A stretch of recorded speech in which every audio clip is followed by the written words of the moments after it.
사랑하는 성도 여러분, 저는 가장 힘들 때 드리는 감사가 불러오는 하나님의 12광주리라고 하는 두 번째 메시지를 전하겠습니다. 우리는 해마다 추수감사 주일을 지켜왔습니다. 지난주에 우리가 그렇게 지켰죠. 그렇지만 그려 했었지만 올해는 정말 감사의 이유를 묻는 이들이 많을 것입니다. 왜 우리가 이 어려운 환경 가운데서 우리에게 감사를 요구하시나요? 제가 오늘 성경적인 얘기와 실제적인 얘기를 들려드리겠습니다.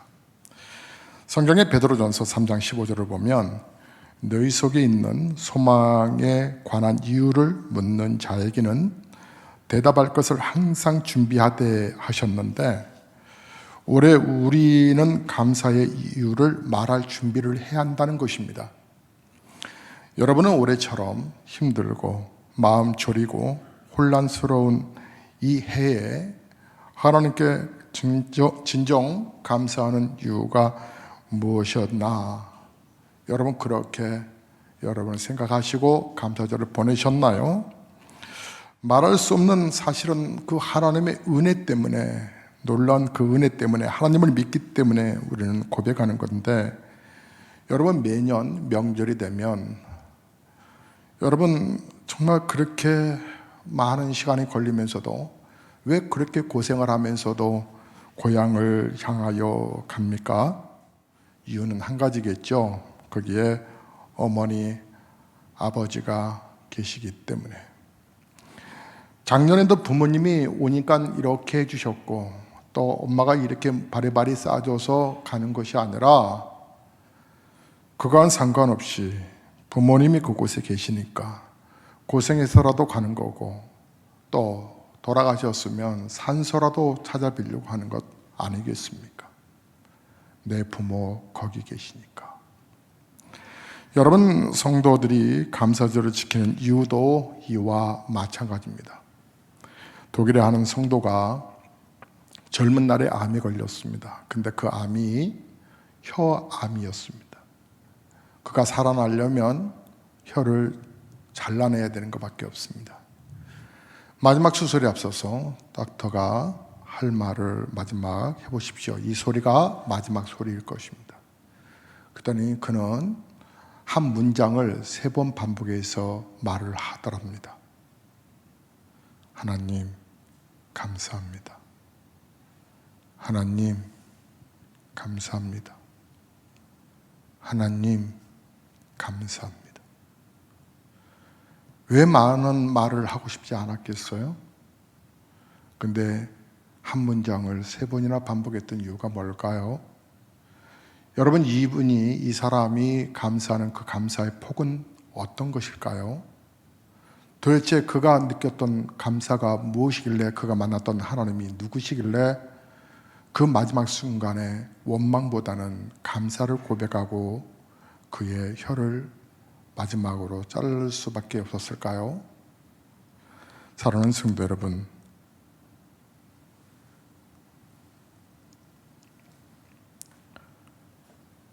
감사는 하나님의 자녀가 가진 영적인 그런 본능이라는 생각을 해봅니다. 어려움이 많을수록 정말 우리는 마음을 지켜가야 합니다. 힘들수록 우리의 마음을 지켜가야 합니다. 골로새서 3장 15절을 보면 그리스도의 평강이 너희 마음을 주장하게 하라 그러셨습니다. 그래서 기도하는 겁니다. 여러분 오늘 본문의 6절의 말씀을 위로 쭉 보시면 아무것도 염려하지 말고 오직 모든 일에 기도와 간구로 너희 구할 것을 감사함으로 하나님께 아뢰라. 7절 그리하면 모든 지각에 뛰어난 하나님의 평강이 그것도 예수 안에서 너희 마음과 생각을 지키시리라.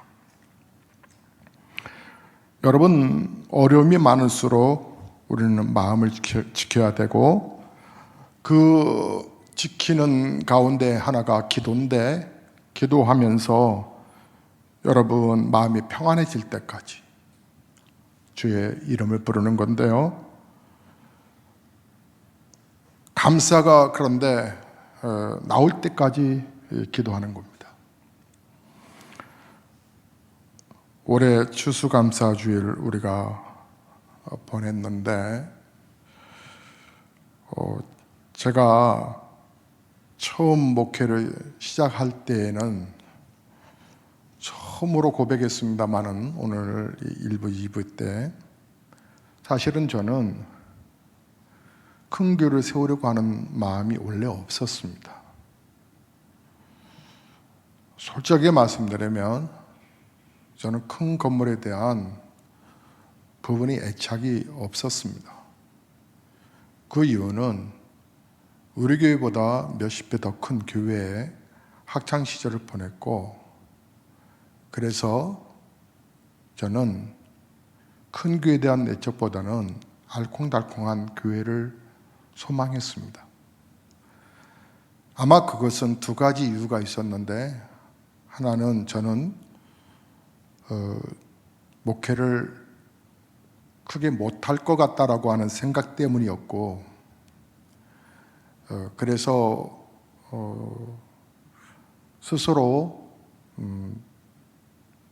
스스로를 작게 인정을 했고, 또 하나는 제 주변에 있는 목사님들이 다 힘들게, 선배들이 다 어렵게 상가 지하교회에서, 시골 농촌교회에서 버겁게 목회하고 계셨기 때문에 저라고 뭐 별 수 있겠나.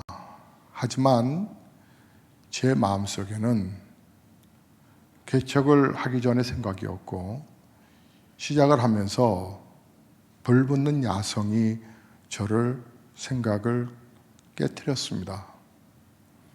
무슨 소리야? 하나님이 살아계시는데. 아니 무슨 소리야? 하나님이 살아계시는데. 오늘 4장 13절에 내게 능력 주시냐 해서 내가 모든 것을 할 수 있다. 왜 주님의 능력을 내가 제한하는 거야? 아니야. 큰 교회는 목적은 아니지만 주님을 닮아가는 성도, 주님을 닮아가는 교회는 돼보자 라고 하는 믿음으로 왔습니다. 무엇보다도 늘 감사하는 자가 되자. 그래서 저희 교회는요, 주일 헌금 주정 봉투가 없습니다. 주일날 드려지는 헌금을 주정 봉투라고 해서 일반 교회에서 있는데, 우리는 주일 주정 헌금이 없고 다만 감사 헌금만 있을 뿐입니다.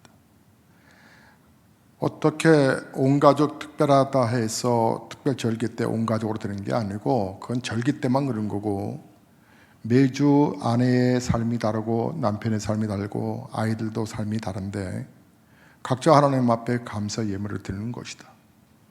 최소한 보배로운 예수교회 성도라면 헌금에 인색하지는 말자. 왜?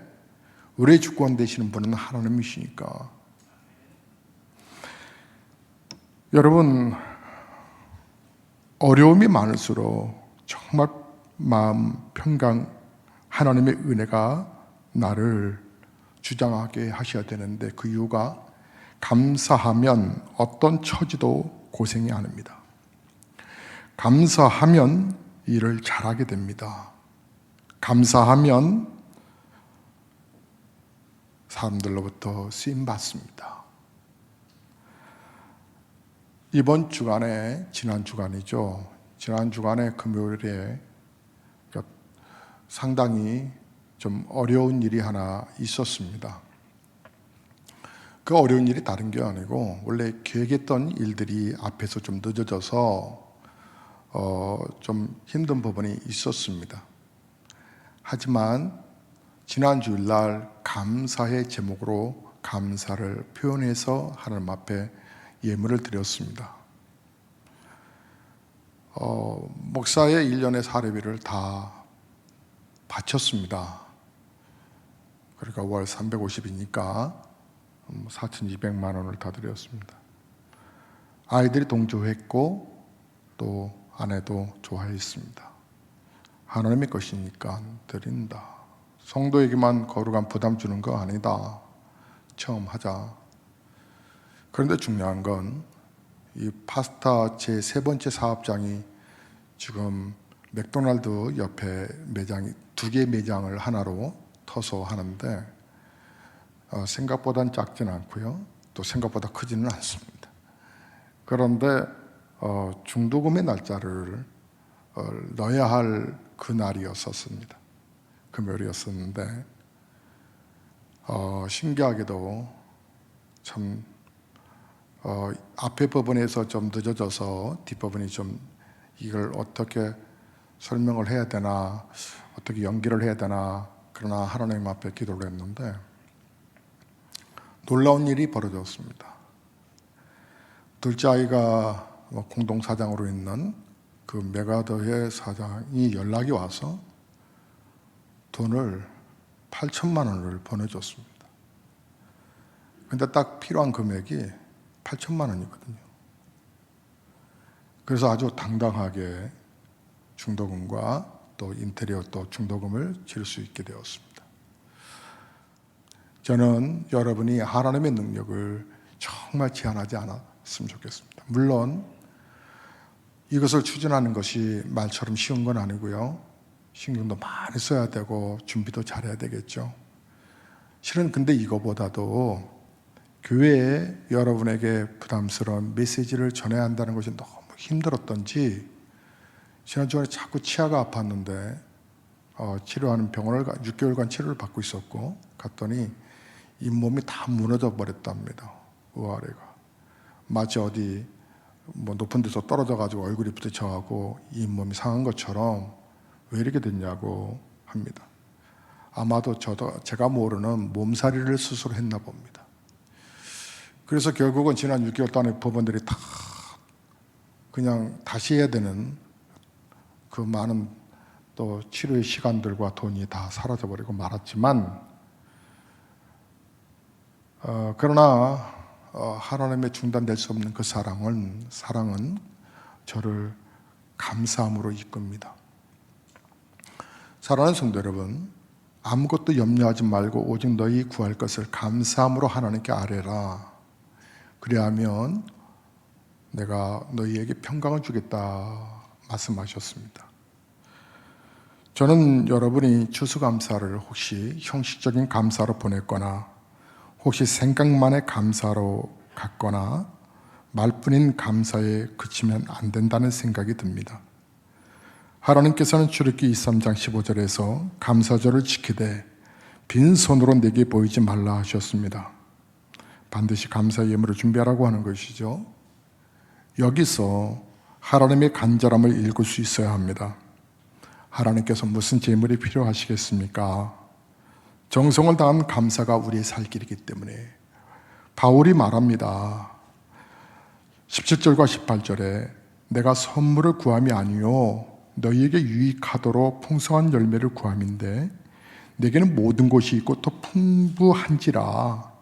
그런데도 에바브로도 편에 너희가 준 것을 받음으로 내가 풍족하니 이는 받으실 만한 향기로운 제물이요 하나님을 기쁘시게 한 것이라 라고 말을 하면서 바울이 우리의 성도들의 삶에 거룩한 이 섬김과 헌신을 보면서 감동하여서 바울이 고백합니다. 나의 하나님이 19절에 그것도 예수 안에서 영광 가운데 그 풍성한 대로 너희 모든 쓸 것을 채우시리라.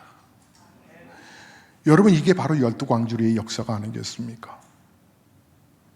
저는 오늘도 하나님이 살아계심을 인정하고 고백하고 저는 올해가 우리 아이들 믿음이 확 세워지는 해가 되어서 너무 감사합니다.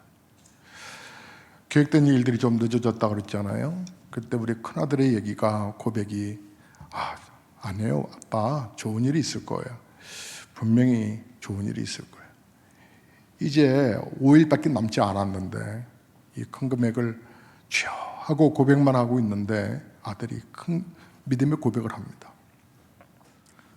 사랑하는 성도 여러분, 맞습니다. 어렵지요. 경제적으로 어려운 시대는 분명합니다. 근데 우리의 마음의 염려와 두려움이 가득 차 있어서 더 걱정스러운 것입니다. 그러기에 하나님께 감사라고 하는 것은 더욱 중요한 명령이고 또 믿음의 도전이라고 생각합니다. 바울은 이 세상 한평생 살아가는 데 있어서 바울은 풍부에 거할 줄도 알고 궁핍에 거할 줄도 알고 비천에 거할 줄도 알고 바울은 고백합니다. 사는 거 뭐 사는 거지. 그런데 중요한 건 내 안에 예수 그리스도의 능력이 있냐 없냐라고 하는 고백인데 예수 그리스도께서 나를 주관하신다. 예수 그리스도께서 나를 이끄신다라고 하는 것이 있다면 내게 능력 주시는 그분인데 내가 모든 것을 할 수 있지 않겠느냐. 저는 소망하는 것이 정말 여러분과 함께 이런 거 있잖아요. 우리 교회 별장이 있다. 수양관 말고 별장이 있다. 그래서 여러분이 이제 차를 몰고 오셔서 그 푸른 초장 그 아담한 수양관에서 또 한쪽에는 또 이렇게 수영장을 하나 만들어서 아이들 뭐 아담한 풀이겠지만 그곳에 아이들도 여름에는 좀 쉬었다 가고 쉬고 또 성도님들 또 목사가 대접해 드리는 삼겹살 굽는 거 드시면서 또 저녁에 하나님의 말씀을 함께 강론하고 또 서로가 위해서 축복하고 기도하고 여러분 별을 바라보고 쉼을 갖고 우리 성도들의 삶이 서로가 애경사에 예민하고 오늘 그 우리 성도 가운데서 한 분 남편께서 소천하신 것을 나중에 알고 오늘 일부 예배 때 불러서 위로해드리고 기도해드렸는데 그런 정말 하나님 나라 갈 때까지 서로가 세워가는 그런 제 아름다운 교회를 목사는 오늘도 꿈을 꾸고 있습니다. 서두에 말씀드린 것처럼 저는 큰 교회가 아니라 행복한 교회입니다. 주님을 닮아가는 교회입니다. 주님을 닮아가는 교회가 되기 위해선 여러분의 생각과 의식이 목사와 동일해야 합니다.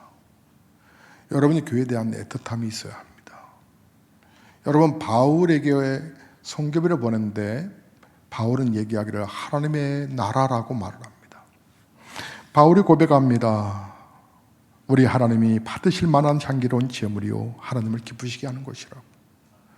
제가 오늘 원래 계획했던 메시지 성탄절의 메시지를 뒤로 미루고 가장 어려울 때에 힘들 때에 드려지는 헌금이 하나님 12광주리라고 하는 제목의 메시지를 두 번째로 다시 하는 이유는 제가 명단을 재정부에서 보고를 받았습니다. 받았는데 정말 어렵게 어떤 분은 적금을 깼는지 몇십 원까지 올렸다고 말씀을 합니다. 그런가 하면 정말 제가 생각했던 성도들, 집사 이상의 성도들은 전혀 움직이지 않고 있다는 것입니다. 슬펐습니다. 슬펐습니다. 그 슬픈 건 하나님께 받아야 할 복인데 목사가 이렇게 언변이 없을까?